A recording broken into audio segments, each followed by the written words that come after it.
Hey, what's up everyone? Angus here with Angus Collectibles. Just thought I would make a quick video here and share with you guys some of the coins I picked up today at my local coin shop. John over at Chicagoland Rare Coins gave me a pretty sweet deal on some junk silver. As we all know, the price of silver this week has plummeted.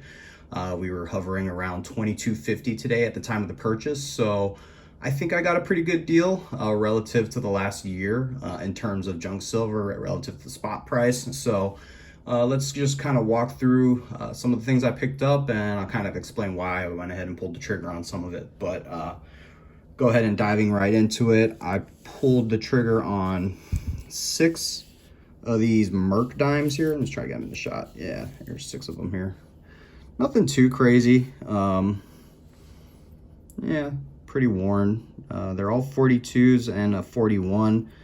Not really collectible level type coin, but figured I got this new Tom Love scope here and I wanted to test it out and see if I can maybe get lucky and find a 42/1. So went through his bin real quick of junk silvers and pulled out some of these 42s.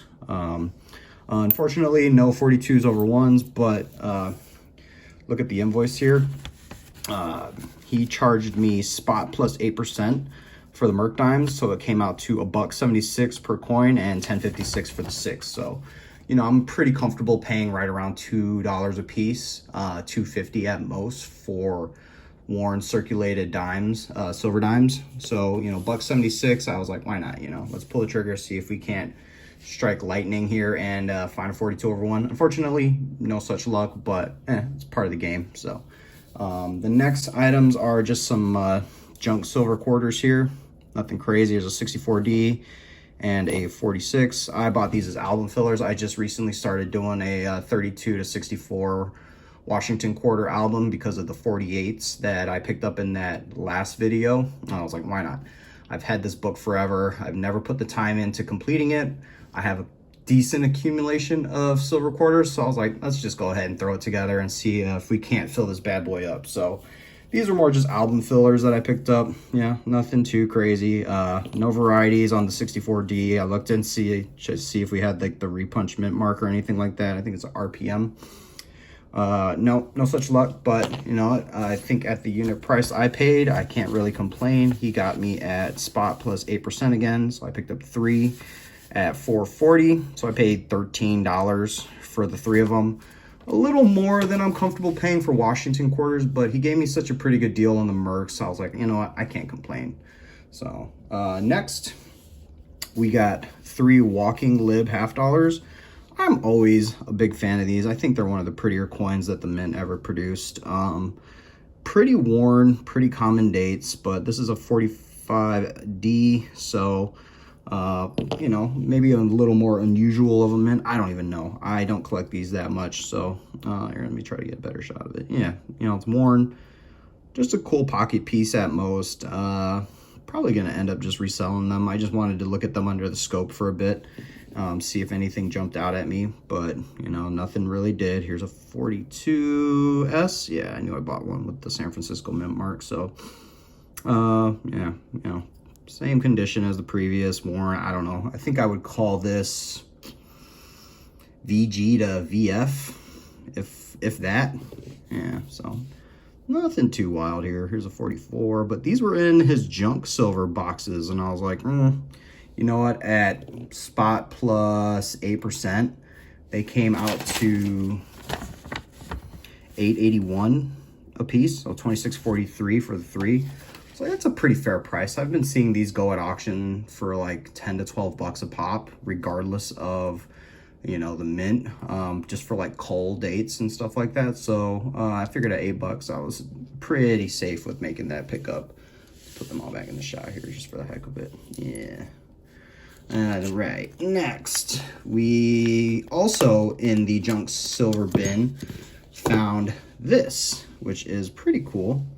It's a 1988 American Silver Eagle. This is the 2nd year of the issue, but what caught my eye is the toning. I mean, John knows that I collect and am always looking out and keeping an eye out for some coins with attractive toning. This one wasn't unattractive, but it wasn't by any means like a rainbow stunner. But what made me pull the trigger on it is it's an 88, and that's my birth year. So I always, for whatever reason, use that as a criteria to purchase coins. If I see something in an 88, I'm like, yeah, why not? Let's go ahead and get it. But I paid spot plus 12% for this one. It was in the nicer junk silver bin. So $22.50 an ounce today. This came out to, there it is, number 1988 American Secret Eagle, MS 12% on top of spot. So it came out to $25.37, which I think is pretty fair. I've been seeing these go for around 30 bucks online, maybe a little more for like the high MS, like 69s and 70s. So $25.37, I figure I'm pretty safe there. Yeah, I just thought it was cool. Look at the reverse on this though. It's just got a lot of character. It's got that antique patina almost. Yeah, really cool ASE. All the ones that I own are basically blast white. So when I saw one that had this kind of toning on it, I was like, you know what? Can't really go too wrong with that. So pulled the trigger and yeah, brought her home. Yeah, a little bit of hue, a little bit of the rust hues there on the edge. So pretty coin. Makes it look a lot older with this toning, but you know, it's just an 88. So last but not least, last coin on the list is 23S piece. This was also in the junk bin. He had it listed here on the invoice as VF, very fine. So there it is, the number 1 23S VF. Paid $25.45, so it was spot plus 10 or 12%. He doesn't have it in here, but I basically paid spot for it plus a slight premium for the collector or the numismatic value. So that came out to $25.45. That's a fair price for a piece dollar, but here, let's take a look at this. You tell me what the grade is on this. I thought it was pretty nice. You know, maybe an AU. Decent original luster. Very unattractive splotchy dark toning though. Not a fan of that. Not sure what I'm gonna do with this though, but no major detracting marks, no major rim nicks, anything like that. I mean, this coin is pretty nice, especially to be in a junk silver box. So, you know, and what is nice about it is a 23S. So, you know, bit of a harder date to come by. Back there. Yeah, like there's no major rim nicks, no damage, nothing here I can see that would really detract from the coin. Almost worth sending in just for that AU grade, but I don't know. I'll probably just keep it in a flip for now and maybe put that in the pile for maybes to send to PCGS. But yeah, all in all today ended up spending $101.01. He actually rounded it down to 100 just to make it even, but it doesn't show that in the invoice. So all in all, I think, yeah, $1.76 for the Mercs. That's pretty fair. The libs, I get $8.81 for at 3 of them for 26 bucks. I mean, yeah, that's a no-brainer for me. I would have been pretty happy to get those for like 30 at the, and I think that I would have considered that a pretty good deal. And then the Silver Eagle here, I'm just in love with this coin. Like, it's got so much character, so much nice patina. Very happy to have all these. Probably gonna end up selling the junkers here, like these guys. I don't want to call them junkers. I mean, they're still cool, but I'll probably end up selling them. Just, I wanted to look at them under the scope. Nothing there crazy to report, but yeah. Other than that, you know, nothing too crazy. We're going to go out tomorrow. I have some other coin deals lined up. We'll see if anything comes to fruition, but yeah. If you guys have any questions on what I picked up or why I paid the prices that I paid, feel free to leave a comment and let me know your thoughts. Did I get a good deal? I feel like I did. Maybe other people think otherwise. I don't know. With the way that silver has been plummeting, maybe I got hosed. Let me know what you think. And as always, appreciate the support. It's always nice to when people leave comments. I love engaging with everyone and answering questions to the best of my ability. So I'm always constantly learning, and I'm always eager to learn. And a lot of you who have left comments have kind of opened my eyes to another side of coin collecting that I just hadn't previously realized. So I do read the comments, and I try to get back to everyone as best I can.